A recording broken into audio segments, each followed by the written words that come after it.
اعوذ باللہ من الشیطان الرجیم بسم اللہ الرحمن الرحیم لن تنالوا البر حتى تنفقوا مما تحبون وما تنفقوا من شيء فإن اللہ به علیم صدق اللہ العظیم۔ چوتھے پارے کے شروع میں اللہ تعالیٰ نے کامل درجے کی نیکی کو سمجھایا کہ اللہ کا قرب حاصل کرنا چاہتے ہو، اعلیٰ درجے کی نیکی چاہتے ہو تو پھر تمہاری ذمہ داری یہ ہے کہ اپنا سب سے محبوب مال اللہ کے نام پر خرچ کرو، اللہ کی خوشی کے لیے صدقہ خیرات کرو۔ تیسرے پارے میں یہی مضمون آیا تھا جہاں اللہ نے فرمایا کہ تم یہ چاہتے ہو کہ تمہارا مال اللہ کے یہاں قبول ہو تو اس کے لیے بہترین شکل یہ وہ مال دو کہ اگر کوئی شخص تمہارا حق تمہیں دینے لگے تو تم یہ پیمانہ طے کرو کہ مجھے اس کوالٹی کا مال ملنا چاہیے، تو یہی مال اسی درجے میں آپ اللہ کے نام پر صدقہ کیا کرو۔ یہاں اللہ نے انداز بدلا، لن تنالوا البر حتى تنفقوا مما تحبون، تم کمال درجے کی نیکی پا ہی نہیں سکتے یہاں تک کہ وہ پسندیدہ مال جو تمہیں محبوب ہے وہ خرچ کر ڈالو۔ وما تنفقوا من شيء فإن اللہ به علیم، ہاں اگر تم ہائی کوالٹی کا مال خرچ نہ کر کے درمیانی درجے کا مال یا ایسا مال جو اب تمہاری ضرورت نہیں ہے لیکن کسی کے کام آ سکتا ہے وہ بھی خرچ کرو گے تو ثواب اس پر بھی ملے گا۔ مثلا اللہ کے رسول صلی اللہ علیہ وسلم ایک موقع پر ارشاد فرماتے ہیں کہ اگر تم اپنے بدن پر جو لباس پہنتے تھے اس کی جگہ دوسرا لباس استعمال کرنے لگو، نیا کپڑا کوئی شخص خرید لے اور پرانا کپڑا کسی کو صدقہ کر دے تو جب تک وہ اس کے استعمال میں ہے اس دینے والے کو ثواب ملتا رہے گا۔ تو اگر آپ اعلیٰ درجے کا خرچ نہ کر کے کم درجے کا خرچ کرو گے ثواب اس پر بھی ملے گا، لیکن بہترین شکل یہ کہ پسندیدہ اور سب سے محبوب مال تم اللہ کے نام پر صدقہ کرو۔ چنانچہ صحابہ کرام کو جب یہ آیت معلوم ہوئی تو انہوں نے بڑھ چڑھ کر کے اس معاملے میں حصہ لیا۔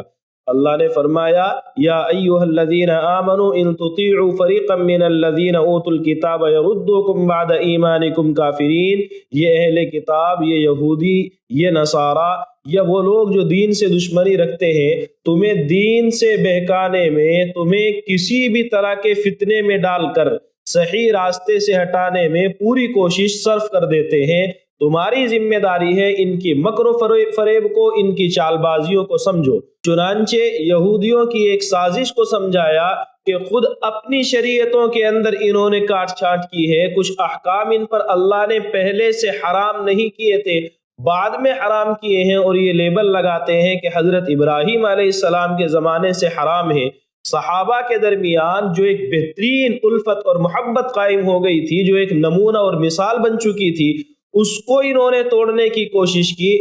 کہ صحابہ کی ایک جماعت ایک جگہ پر موجود ہے اور وہ آپس میں پیار اور محبت کے ساتھ اپنی باتیں کر رہے ہیں کہ ایک نالائق یہودی آتا ہے اور آ کر کے پرانے زمانے کی وہ لڑائی جو اوس اور خزرج کی مشہور لڑائیوں میں سے تھی، ان حضرات کے درمیان اس کا تذکرہ کرتا ہے اور قبائلی دشمنی پر ان کو ابھارتا ہے، اور نوبت جنگ و جدال تک آ جاتی ہے کہ اللہ کے رسول کی دخل اندازی سے، اللہ کے رسول کے سمجھانے سے وہ جھگڑا ختم ہوتا ہے۔ تو اللہ نے فرمایا ان کی باتوں میں آؤ گے تو حق سے بھٹک جاؤ گے، گمراہی کے راستے پر چل پڑو گے اور تم گمراہ ہو جاؤ، جبکہ اللہ نے تین بہترین چیزیں تمہیں عطا فرمائی ہیں۔ اللہ نے قرآن کریم تمہیں دیا ہے، اپنے احکام تمہیں دیے ہیں، اللہ نے اپنا رسول، سب سے محبوب رسول تمہیں دیا ہے۔ اگر اللہ کے رسول کے زمانے کی بات کریں اور جب آپ موجود نہیں ہیں تو اللہ کے رسول کی سنتیں ہمارے لیے موجود ہیں، تو آپ کے پاس قرآن ہو،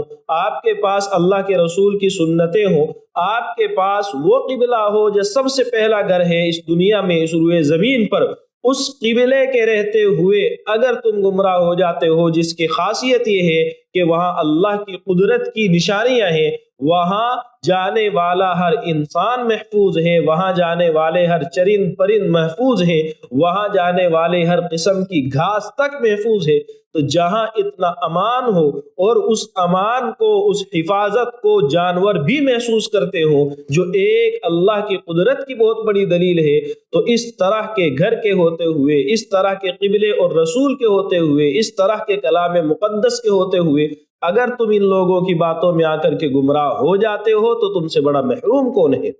اللہ نے فرمایا یا ایھا الذین آمنوا اتقوا اللہ حق تقاتہ ولا تموتن الا وانتم مسلمون۔ چوتھے پارے کے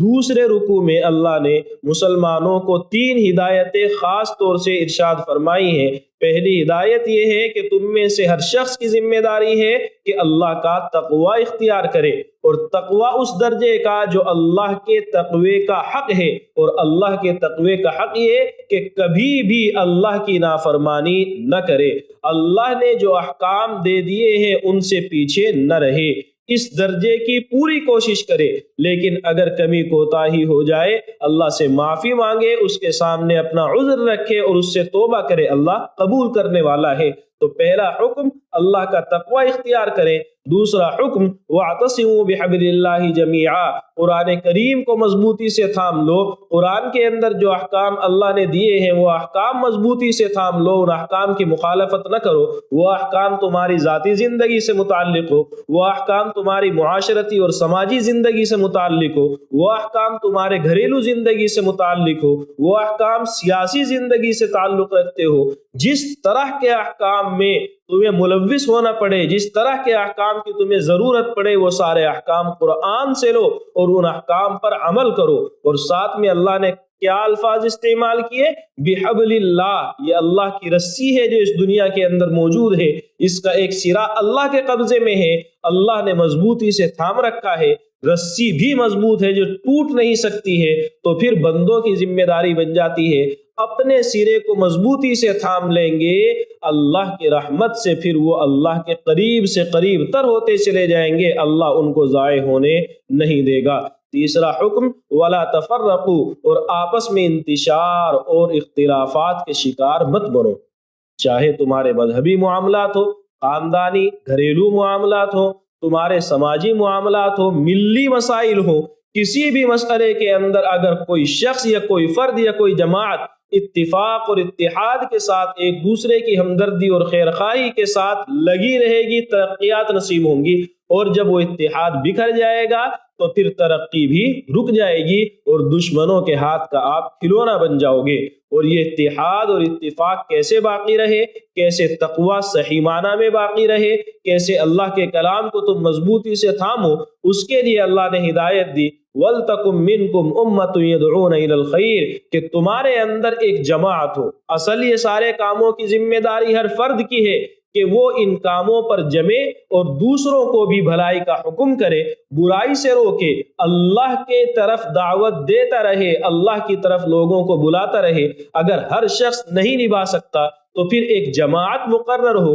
اس جماعت کا کام خاص طور سے یہ ہو کہ وہ گناہوں سے روکنے والی ہو، وہ نیکیوں کا حکم کرنے والی ہو، اور یہ کام صرف اللہ کی رضا کے لیے وہ کر رہے ہو۔ اللہ نے فرمایا لیسوا سواء، قرآن کریم انصاف کی بات کرتا ہے، قرآن کریم حق کی بات کرتا ہے۔ اگر کسی قوم کے اندر ہزاروں برائیاں ہیں قرآن ان کو اجاگر کرتا ہے، لیکن اگر اس قوم میں ان ہزاروں برائی کے ساتھ کچھ اچھائی ہے قرآن اس کو بھی سامنے لاتا ہے اور ظاہر کرتا ہے۔ چنانچہ اللہ نے فرمایا کہ یہ یہودی سارے کے سارے برے نہیں ہیں،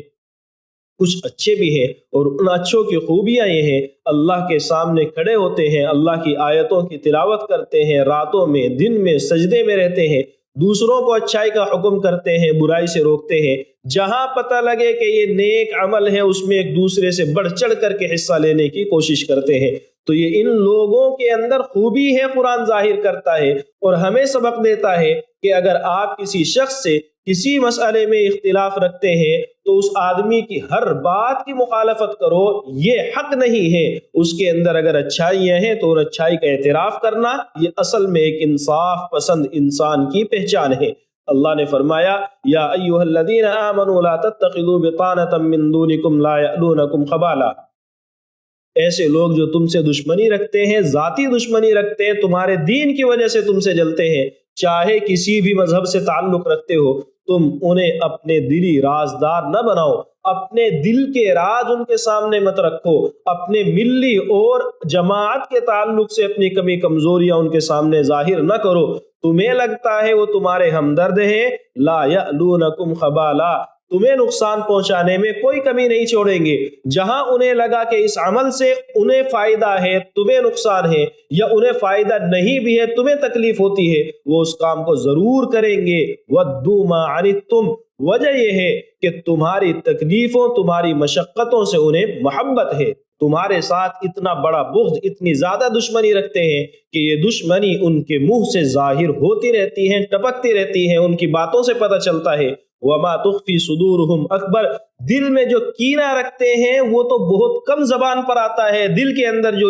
ان کے تمہارے ساتھ میں نفرت ہے وہ کہیں زیادہ ہے۔ تحبونہم، ان سے تم محبت کرتے ہو، یہ تم سے محبت نہیں کرتے ہیں۔ تم ان کی کتاب پر ایمان رکھتے ہو، تورات کو مانتے ہو، انجیل کو مانتے ہو، زبور کو مانتے ہو، ان کے رسولوں پر ایمان رکھتے ہو، حضرت موسیٰ علیہ السلام، حضرت عیسیٰ علیہ السلام، سب کو اللہ کا نبی برحق مانتے ہو، لیکن یہ تمہاری کتاب قرآن کو اللہ کا کلام نہیں مانتے، یہ تمہارے رسول حضرت محمد صلی اللہ علیہ وسلم کو اللہ کا رسول نہیں مانتے۔ تو محبت کے اندر، دوستی کے اندر تو لیول ایک ہونا چاہیے۔ تم ان کی ساری حقیقتوں کو حق سمجھتے ہو اور یہ تمہاری حقیقتوں کا انکار کرتے ہیں، تمہارے سامنے آتے ہیں، دوستی ظاہر کرتے ہیں، یہاں تک کہ اپنے ایمان کا دعویٰ کر دیتے ہیں، اور تمہاری پیٹھ پیچھے جب چلے جاتے ہیں تو دانت پیستے ہیں، تمہاری تکلیفوں کا حرص کرتے ہیں، لالچ کرتے ہیں کیسے تمہیں تکلیف پہنچے، تمہیں تکلیف پہنچے انہیں خوشی ہوتی ہے، اور تمہیں شکست ہو جائے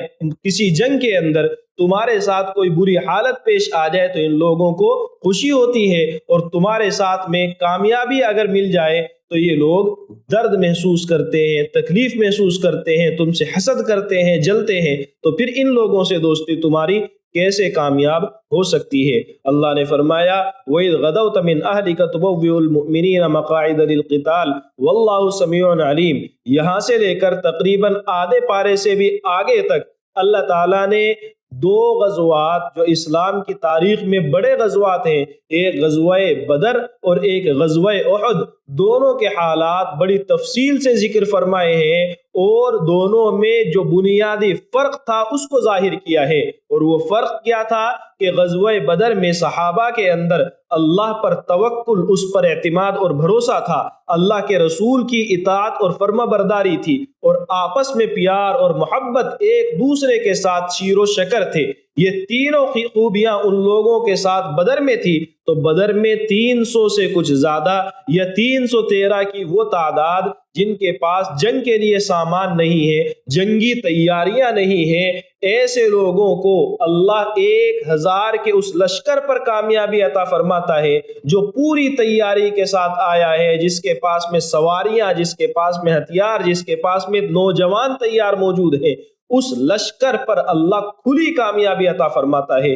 اور غزوہ احد میں جبکہ تعداد بھی مسلمانوں کی کچھ زیادہ ہے، گو کہ کافروں کی تعداد اور بھی زیادہ ہے، لیکن یہاں اللہ نے کامیابی بھی دے دی، اس قلت تعداد کے باوجود کافروں کو شکست بھی ہو گئی۔ اس شکست ہونے کے بعد حالات پلٹ گئے کہ وہ صحابہ جو کامیابی سمیٹنے لگے تھے انہی کو بعد میں شکست سے دوچار ہونا پڑا۔ کیوں ہونا پڑا؟ صرف ایک چیز فرق کی وجہ بنی ہے کہ بدر کے اندر اللہ کے رسول سے پوری ہمدردی اور پوری اطاعت اور فرما برداری تھی، اور احد میں صرف ایک حکم کی مخالفت کی تھی۔ اس کا نتیجہ یہ ہوا کہ اللہ نے حالات کو پلٹ دیا۔ بتانا کیا کہ تمہاری کامیابی صرف اللہ کے ساتھ بھروسہ کرنے، اللہ کی ذات پر توکل کرنے، اس کے احکام کی اطاعت کرنے اور اس کے محبوب حضرت محمد صلی اللہ علیہ وسلم کی اتباع میں تمہاری کامیابی ہے۔ وہاں سے ہٹو گے تو مشکلات میں گر جاؤ گے۔ لیکن جب غزوہ احد میں صحابہ سے یہ غلطی ہوئی تو اس کا مطلب صحابہ برے ہو گئے، ان لوگوں کے اوپر انگلی اٹھائی جائے؟ اللہ نے فرمایا بالکل بھی نہیں، ان صحابہ کا مقام میری نظر نظر میں بھی ہے، اور اپنے محبوب حضرت محمد صلی اللہ علیہ وسلم کو اللہ نے تاکید کی اور فرمایا فَبِمَا رَحْمَةٍ مِّنَ اللَّهِ لِنْتَ لَهُمْ، آپ اللہ کی رحمت سے نرم دل ہیں، آپ تو محبت کرنے والے ہیں، رحم دلی اللہ نے آپ کو عطا فرمائی ہے۔ ان لوگوں سے اگر غلطی ہو گئی ہے آپ اگنور کریں، نظر انداز کریں، معاف کر دیں، اور اللہ سے بھی استغفار کریں، اللہ کو بھی ان کے گناہوں کی معافی کی درخواست کریں، اور ان کو اپنے معاملات میں شریک رکھیں، ان کا دل نہ توڑیں۔ یہ مخلص ہیں، غلطی ہوئی ہے لیکن یہ آپ سے بیزار نہیں ہے، آپ کے ساتھ میں ان لوگوں کو کسی طرح کا کوئی تردد یا آپ کے ساتھ میں ان کا کوئی برا ارادہ نہیں ہے۔ بھروسہ اللہ پر کرے لیکن ان حضرات کے ساتھ میں پوری ہمدردی اور ان لوگوں پر ویسا اعتماد جو آپ پہلے کرتے تھے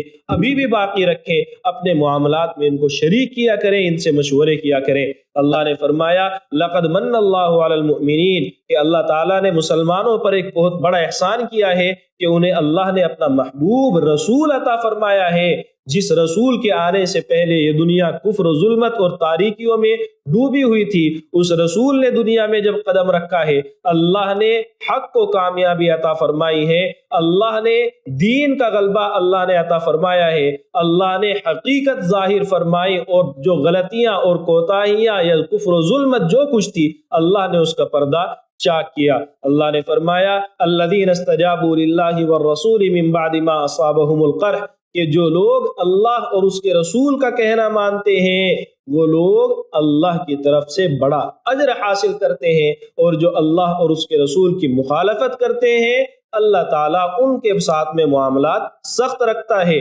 اللہ نے فرمایا وَلَا يَحْسَبَنَّ الَّذِينَ يَبْخَلُونَ بِمَا آتَاهُمُ اللَّهُ مِنْ فَضْلِهِ هُوَ خَيْرًا لَهُمْ، کہ جو لوگ اللہ کا دیا ہوا مال اللہ کے کہنے پر خرچ نہیں کرتے، اللہ کے دین کی بقا کے لیے خرچ نہیں کرتے، اللہ کے ضرورت مند بندوں کی ضرورتوں کو پورا کرنے کے لیے خرچ نہیں کرتے، وہ یہ سمجھتے ہیں کہ وہ مال خرچ نہ کر کے کوئی بہت اچھا عمل کر رہے ہیں، یہ ان کے لیے اچھا نہیں ہے، اس کا حساب ان کو دینا پڑے گا۔ اور پھر کنجوسی کرتے بھی ہیں تو کس چیز میں؟ جو اللہ کی دی ہوئی ہے اسی کو اللہ کے حکم کے مطابق خرچ نہیں کرتے ہو، یہ کہاں کی سمجھداری اور کہاں کی دانش مندی ہے؟ اللہ نے مال دیا ہے، اس نے کہا یہاں خرچ کرو، آپ وہاں پر خرچ نہیں کرتے۔ وَلِلَّهِ مِيرَاثُ السَّمَاوَاتِ وَالْأَرْضِ، یہ بالکل ویسا ہی ہے جیسے کوئی شخص کسی کو مقرر کرے میرا یہ مال فلاں فلاں فلاں آدمی کو دینا ہے، اور وہ اپنی عقل سے، اپنی سمجھداری سے یا اپنی بےہودگی سے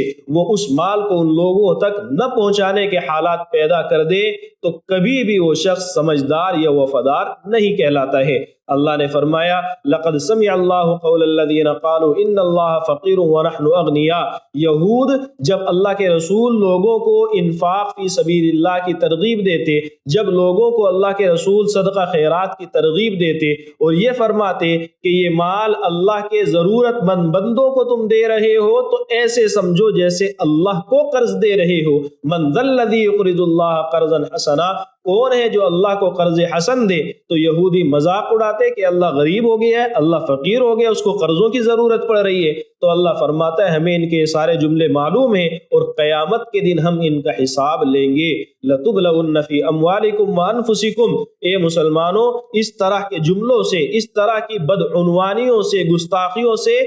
کمزور نہ پڑا کرو، اپنی ہمت کو نہ توڑا کرو، اپنے حوصلوں کو برقرار رکھو۔ تمہاری آزمائش تو ہوگی، کبھی مال تمہارا جائے گا،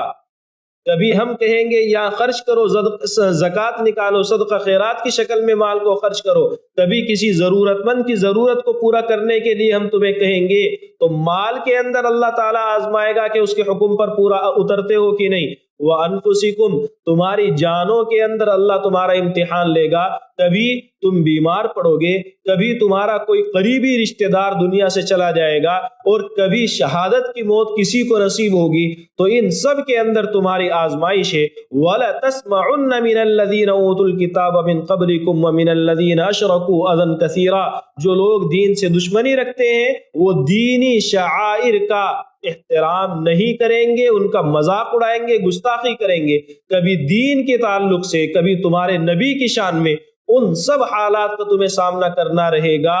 تو وہاں صبر و استقامت سے تمہیں چلنا ہے۔ اللہ کے رسول کے ساتھ وفادار رہنا ہے۔ ان لوگوں کو چاہیے کیا کہ اللہ کے رسول کے ساتھ گستاخیاں کر کے، بد کلامیاں کر کے تمہارے دل سے اللہ کے رسول کی اہمیت کو گھٹا دے، تمہارا کام جم جاؤ۔ اللہ کے رسول کے ساتھ وفاداری کرو، اللہ کے احکام پر جمے رہو اور انہیں سمجھاؤ کہ ہم کبھی بھی مخالفت نہیں کریں گے۔ تو ان لوگوں کے یہ تو حوصلے ٹوٹ جائیں گے، یہ کم سے کم یہ ہے کہ اللہ تعالیٰ تمہیں کامیابی ضرور عطا فرمائے گا۔ سورہ آل عمران کے آخر میں اللہ نے چند دعائیہ کلمات ارشاد فرمائے ہیں، جیسے اس سے پہلے ہم نے سورہ بقرہ کے آخر میں بھی اس طرح کے کلمات پڑھے تھے۔ اللہ نے یہ دعائیہ کلمات ذکر کرنے سے پہلے فرمایا ہے جنہیں اللہ نے عقل دی ہے وہ لوگ ہمیشہ ہر حال میں اللہ کا ذکر کرتے ہیں اور ذکر کرتے ہوئے کہتے ہیں ربنا ما خلقت ھذا باطلا، اے اللہ یہ ساری کائنات، یہ سارا نظام بلا وجہ نہیں ہے، سبحانک، تیری ذات پاک ہے کہ تو ایسی بےہودگیاں کرے کہ خواہ کی چیزیں پیدا کرے، تو نے بلا وجہ پیدا نہیں کی ہے۔ اے اللہ ہم تیری بات کا یقین کرتے ہیں، فقنا عذاب النار، جہنم کے عذاب سے ہماری حفاظت فرما۔ اللہ جسے تو نے جہنم میں داخل کر دیا وہ رسوا ہو گیا، وہ حقیقت میں رسوائی ہے، اس رسوائی سے ہمیں بچا لینا، ہماری حفاظت فرمانا۔ اے اللہ ہم نے تیرے رسول کی پکار کو سنا ہے، ہم ایمان لے آئے ہیں، اے اللہ تو ہماری مغفرت فرما۔ اسی طرح اللہ تعالیٰ نے جب یہ دعا کے دوسرے کلمات چند اس میں ذکر فرمائے تو یہ بھی کہا فاستجاب لهم ربهم، اللہ نے ان کی دعا کو، ان کی پکار کو سن لیا ہے، یہ دعائیہ کلمات اللہ نے قبول کر لیے ہیں۔ یا ایھا الذین آمنوا اصبروا وصابروا ورابطوا واتقوا اللہ لعلکم تفلحون۔ اس سورت کے بالکل آخری آیت میں اللہ نے کامیابی کے لیے 4 اصول ذکر فرمائے ہیں۔ آپ کسی بھی کام کے اندر مضبوطی سے جمنا چاہتے ہو، اس کا نتیجہ چاہتے ہو تو یہ 4 کام کرنے ہیں۔ ایک، اسبرو، صبر کرو، صبر، حالات تمہیں وہاں سے ہٹائیں، جمے رہو۔ دین پر چلنا چاہتے ہو، مشکلات میں گر جاؤ، جمے رہو۔ تمہیں لگ رہا ہے نیکی آپ نے کی ہے، اس نیکی کو استقامت کے ساتھ کرتے رہو۔ تمہیں لگ رہا ہے گناہ کی طرف دل جا رہا ہے، اپنے دل کو سنبھالو اور دین پر قائم رہو۔ تمہیں لگ رہا ہے تم دنیاوی اعتبار سے کوئی کام کر رہے ہو جس میں کامیابی چاہیے، تو اس کام کے حالات کا جائزہ پہلے لے لو، جب شروع کر دیا ہے تو اب جمے رہو۔ تو پہلا کام صبر ہے، اس کام کے اندر اپنے آپ کو استقامت کے ساتھ باقی رکھنا ہے، اس پر جمنا ہے، محنت کرنی ہے۔ وَصَابِرُوا، وہ رکاوٹیں جو آئیں گی ان رکاوٹوں کا سامنا کرنا ہے۔ دین کے تعلق سے رکاوٹیں آئیں، تمہارے دشمن تمہارے قدم اکھاڑنے کی کوشش کریں، دشمن کا مقابلہ کرو۔ اپنا دنیاوی کام آپ کرنا چاہ رہے ہو تو رکاوٹیں وہاں بھی آئیں گی، ان رکاوٹوں کا سامنا کرو۔ اسی طریقے سے ورابطو،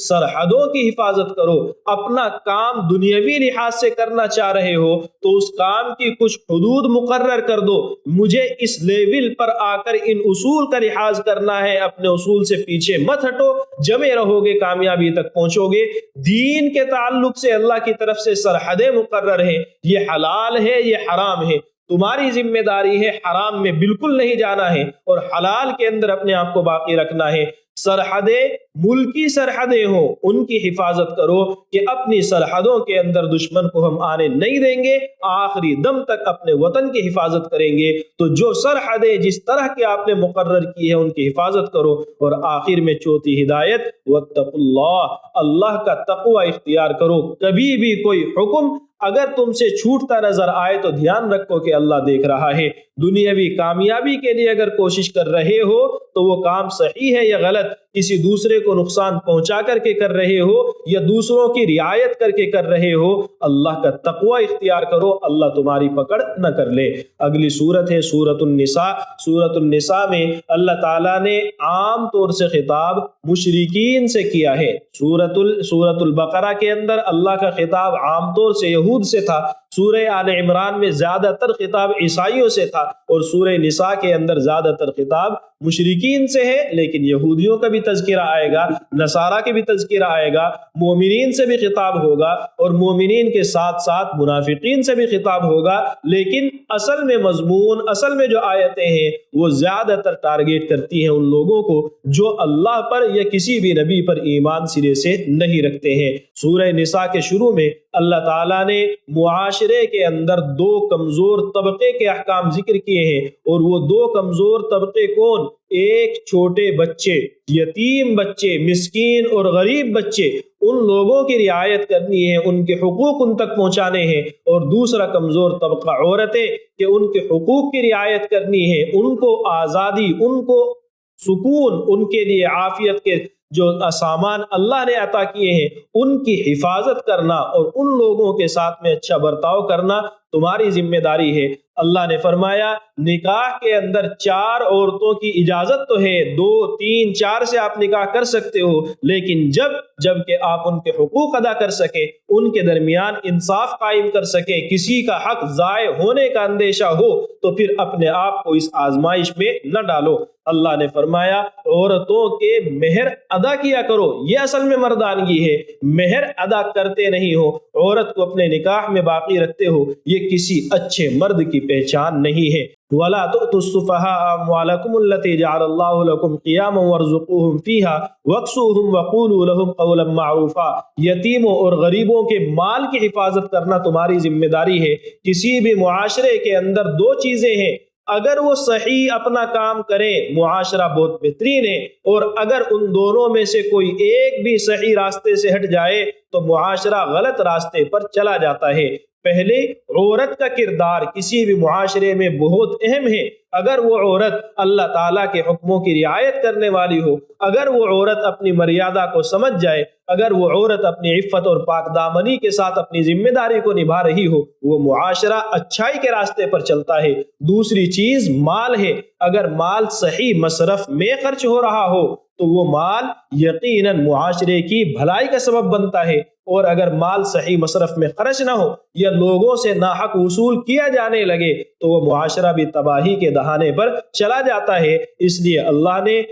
مال کے تعلق سے بھی حقوق کو ذکر کیا ہے، یوصیکم اللہ فی اولادکم، آخر تک اس آیت میں اللہ تعالیٰ نے میراث کے احکام کو ذکر کیا ہے۔ اللہ نے فرمایا واللاتی یأتین الفاحشۃ من نسائکم، اللہ نے انسان کے اندر بہت سی خواہشات اور ڈیزائرز رکھے ہیں، لیکن ان خواہشات کو پوری کرنے کے لیے شکلیں صورتیں اللہ نے طے کر رکھی ہیں۔ اگر کوئی شخص ان کے علاوہ غلط راستوں پر چل کر اپنی خواہشات پوری کرتا ہے تو اس کے لیے کیا سزائیں ہیں، وہ اصول اللہ نے ذکر کیے، لیکن ساتھ میں یہ بھی فرما دیا تم توبہ کر لو گے اللہ معاف کر دے گا۔ یا ایھا الذین آمنوا لا یحل لکم ان ترثوا النساء کرہا، تمہارے اوپر زبردستی عورتوں کے اوپر حکومت کرنے کی تمہیں اجازت نہیں ہے کہ ان کے اوپر مسلط ہو جاؤ۔ ایک عورت جو نکاح کرنا چاہتی ہے پہلے نکاح کے بعد جب کہ اس کی عدت پوری ہو چکی ہے، تمہاری ذمہ داری ہے اس کے لیے معاون بنو، رکاوٹ نہ بنو۔ صرف اس لیے کہ اس کا مال میرے ہاتھ لگ جائے گا، اپنی من مرضی میں اس پر چلا لوں گا، آپ کو اس کا حق نہیں پہنچتا۔ جیسے بہت سے معاشروں کے اندر ایک عورت کے شوہر کا انتقال ہو گیا، سسرال والے اپنی بے عزتی محسوس کرتے ہیں کہ اگر اس عورت کا نکاح کہیں اور ہو جائے، کبھی گھر والے بے عزتی محسوس کرتے ہیں کہ ہماری بہن، ہماری بیٹی خود سے آ کر یہ مطالبہ کر رہی ہے۔ اللہ فرماتا ہے نہیں، اس کا نفس، اس کی جان اس کے اپنے ملکیت میں ہے، اللہ نے اس کو اختیار دیا ہے، اس کے لیے رکاوٹیں پیدا نہ کرو۔ آخر میں اللہ نے ان عورتوں کا تذکرہ کیا ہے جن کے ساتھ میں نکاح جائز نہیں ہے، اس کو انشاءاللہ ہم کل سمجھ لیں گے۔ اللہ تعالی ہم سب کو سمجھنے کی، قدر کرنے کی، عمل کرنے کی توفیق عطا فرمائے۔ وآخر دعوانا ان الحمد للہ رب العالمین۔